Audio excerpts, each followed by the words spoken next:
The room was almost silent.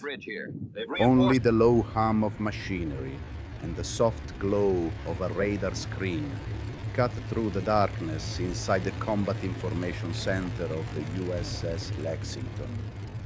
On that calm June morning in 1944, a single fighter direction officer watched thin green traces move steadily across the scope, each one a distant aircraft crossing the Philippine Sea. He could not see the enemy with his eyes, but he could read every intention written in those drifting blips. 69 Japanese planes were coming straight for the American fleet, still unaware that they were already exposed. Above the ocean, the Japanese pilots believed they were flying a familiar mission: locate the carriers, dive fast, hit hard, and return home. They trusted their training, their courage, and the doctrine that had carried the Imperial Navy through years of war. What they did not know was that another kind of warfare was unfolding below them, in a darkened room where information had become a weapon. One question lingered over that radar plot, a question that still echoes today. When a single system can guide dozens of F-6F Hellcats into perfect position, what chance does individual skill truly have? 2 years before those green blips appeared on the Lexington's radar screen, the United States Navy had learned a painful truth at Midway. In 1942, American carriers fought bravely but blindly. Radar sets were primitive, communication across the task force was fragmented, and fighter direction relied on intuition rather than information. Pilots launched into the sky with only partial understanding of what awaited them. Ships burned not because their crews lacked courage, but because the Navy lacked a system capable of positioning its defenders at the critical moment. That failure marked the beginning of a transformation. Admiral Chester Nimitz and his staff studied what had gone wrong. They examined the British experiments with radar-controlled interceptions, reviewed every missed communication, and rebuilt the doctrine of carrier defense from its foundations. In late 1942, Tactical Bulletin Forte Beta 42 standardized fighter direction procedures across the Pacific Fleet. 2 months later, Admiral Ernest King gave a name to the new nerve center, the Combat Information Center. What emerged was not a single invention, but a framework, a way of combining radar detection, plotting, and real-time command into one integrated process. By early 1944, every major American carrier had a dedicated CICC, staffed with trained radar operators, grease pencil plotters, and fighter direction officers who understood how to turn raw signals into tactical decisions. The CIC no longer reacted to the enemy. It anticipated him. The system was tested for the first time on June 11, 1944, over Saipan. Task Force 58 launched a massive strike, and Japanese fighters rose to meet it. They expected a chaotic aerial contest. Instead, they found F-6F Hellcats waiting at precise altitudes and headings, positioned not by luck, but by radar-directed fighter control. 4 days later, a small group of Japanese torpedo planes approached from Guam. American radar detected them at 80 miles. Hellcats intercepted before the attackers ever saw the carriers. 6 planes fell. 1 fled. None reached the fleet. These encounters left Japanese pilots unsettled. The Americans seemed to appear from nowhere, perfectly placed, as if guided by knowledge no human eye could provide. What the Japanese could not know was that they were no longer fighting individual pilots. They were fighting a system that could track every movement from the moment an aircraft lifted off the runway. By mid-June 1944, the strategic stage was set. Vice Admiral Jisaburo Ozawa commanded 9 Japanese carriers, more than 400 carrier aircraft, and expected the support of 300 land-based planes from Guam, Rota, and Tinian. His plan was grounded in confidence, superior range, a vast battle space, and the belief that American defenses would be overwhelmed by simultaneous attacks from multiple directions. Across the sea, Admiral Raymond Spruance and Admiral Mark Mitcher prepared for the blow. American submarines had already sighted Ozawa's fleet. Codebreakers had deciphered Japanese intentions. Fighter direction teams across Task Force 58 waited inside their darkened CICs, knowing that when the attack came, information would move faster than steel. And so, on the morning of June 19th, the first traces of the Japanese strike appeared on the radar scopes. A battle was coming, one shaped not by chance encounters in the sky, but by the system that watched everything. When the first Japanese formation appeared as a tight cluster on the transparent plotting board inside the Lexington's Combat Information Center, the room seemed to grow even quieter. The fighter direction officer stood behind the plotters, watching the marks slide eastward across the glass. Hellcats were already airborne on routine combat air patrol, scattered across miles of sky and layered altitudes. Now they needed to become a single coordinated weapon. The process unfolded with practiced precision. Radar operators called out range and bearing. Plotters marked each update in grease pencil. The fighter director calculated the intercept geometry, the angle of approach, the altitude advantage, the moment when speed and timing would converge.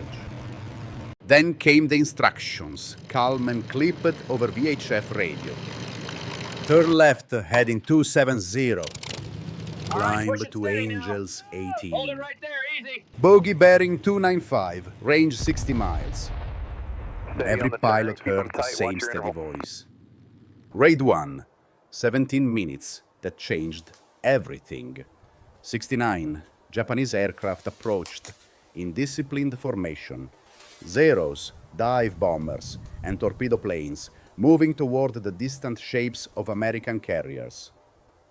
They believed the combat air patrol would be somewhere near the fleet, orbiting without precise guidance. Instead, the F-6F Hellcats began to gather at a single point, 70 miles west of the task force, exactly where the intercept needed to occur. At 10:23, the lead division reported visual contact. Bandits High, 12 o'clock. The fighter director issued the command. Tally-ho! Execute. Hellcats dropped their noses and dove through the thin morning air. They hit from above and ahead, the perfect attacking position. The Japanese formation fractured instantly. Pilots who tried to turn and fight found the sky already filled with American aircraft. Within minutes, 42 enemy planes were down.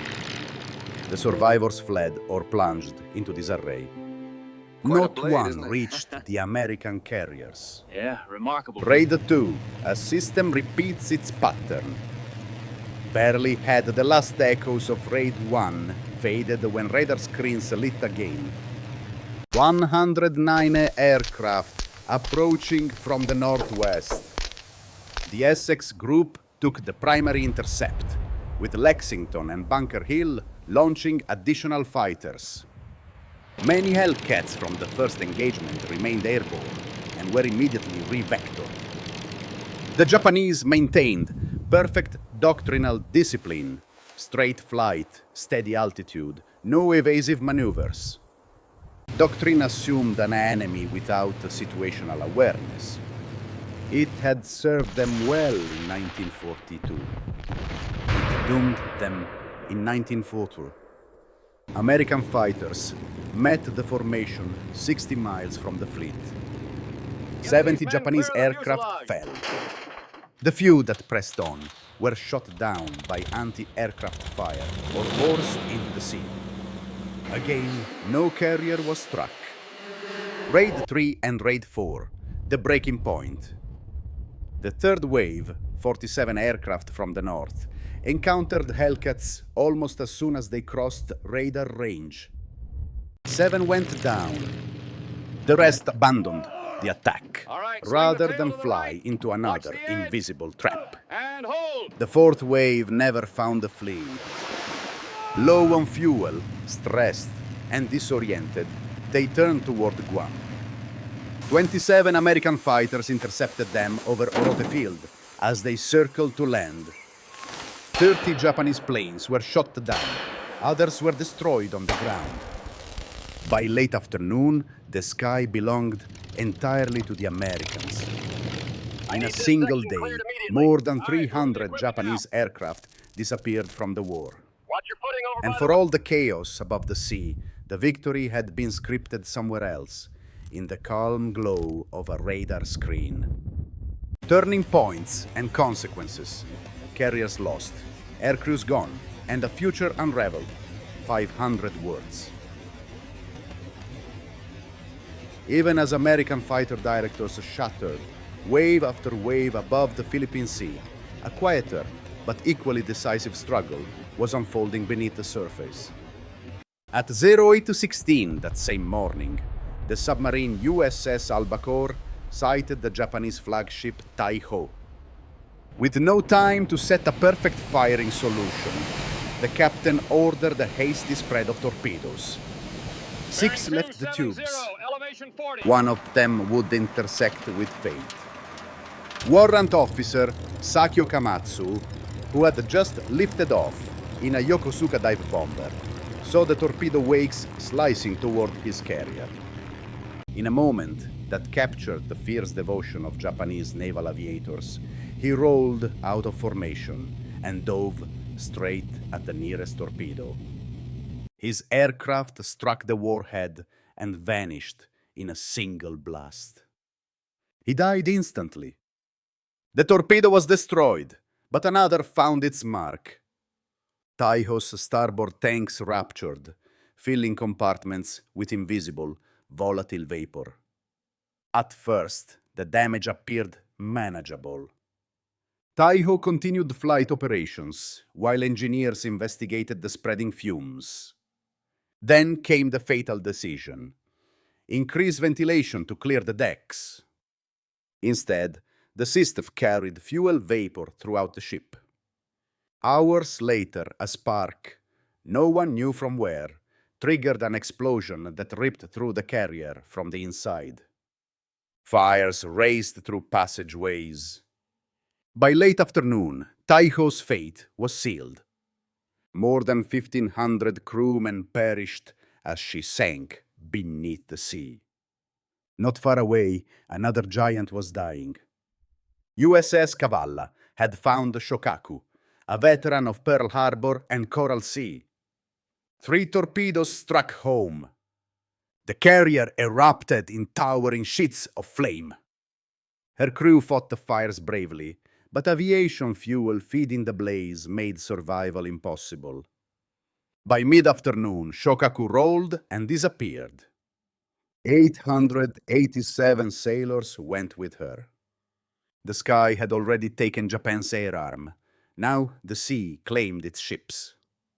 These losses compounded a crisis Japan could not solve. Before the war, the Imperial Navy had trained, roughly, 3,500 highly skilled carrier pilots. By June 1944, fewer than 1,000 remained. Wartime shortages forced training programs to shrink from 2 years to a few months. Fuel was scarce. Flight hours minimal. Inexperienced air crews faced veteran American pilots flying the F-6F Hellcat directed with mathematical precision by radar-linked fighter control. The outcome was tragically predictable. On June 20th, the Americans went on the offensive.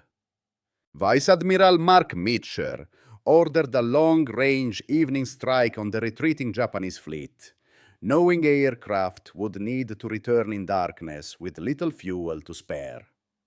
It was a bold decision, driven by opportunity. The attack succeeded, but the return was harrowing. Pilots ditched in the dark, some crashing into the sea, others missing their carriers entirely. Then Mitcher issued one of the most remembered commands of the war: turn on the lights. Across the Pacific, Task Force 58 lit itself like a floating city, navigation lights, searchlights, signal lamps blazing in the night. It violated every rule of wartime discipline, yet it saved lives. One by one, pilots found their way home. By the end of June 19th and 20, Japan had lost more than aircraft and carriers. It had lost the core of its naval aviation and the ability to contest the Pacific.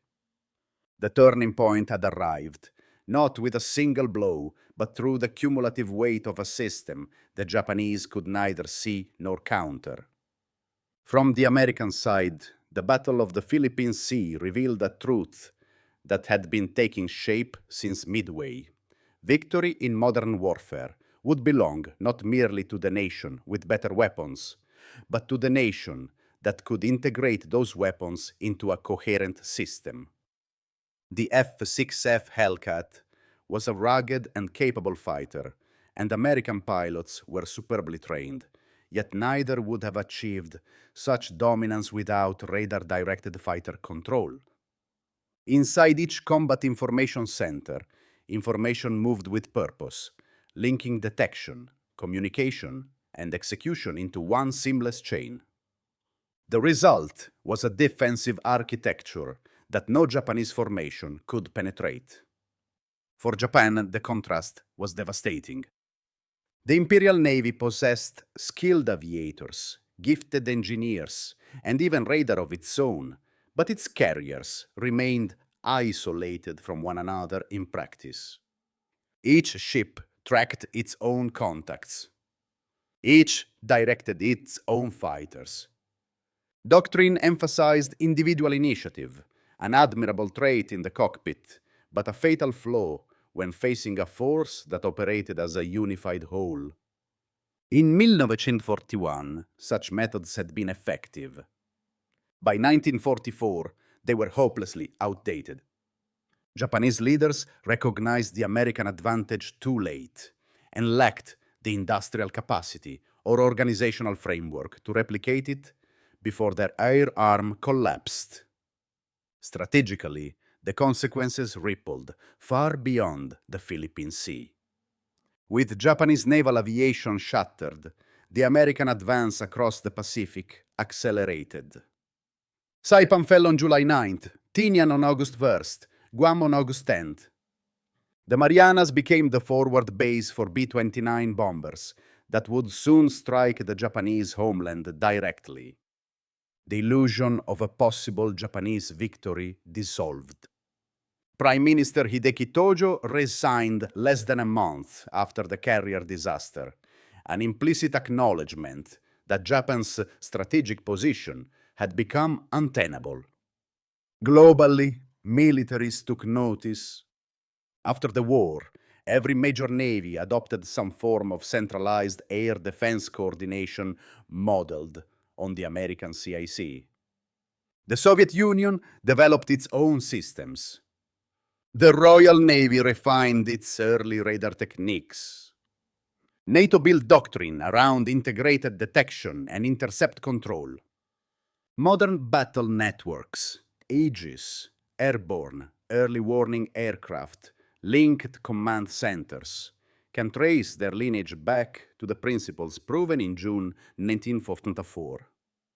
In the Philippine Sea, the United States demonstrated that information, properly gathered and properly used, could outperform courage, range, and even numbers. It was a shift in the nature of warfare itself, and the world would never fight the same way again.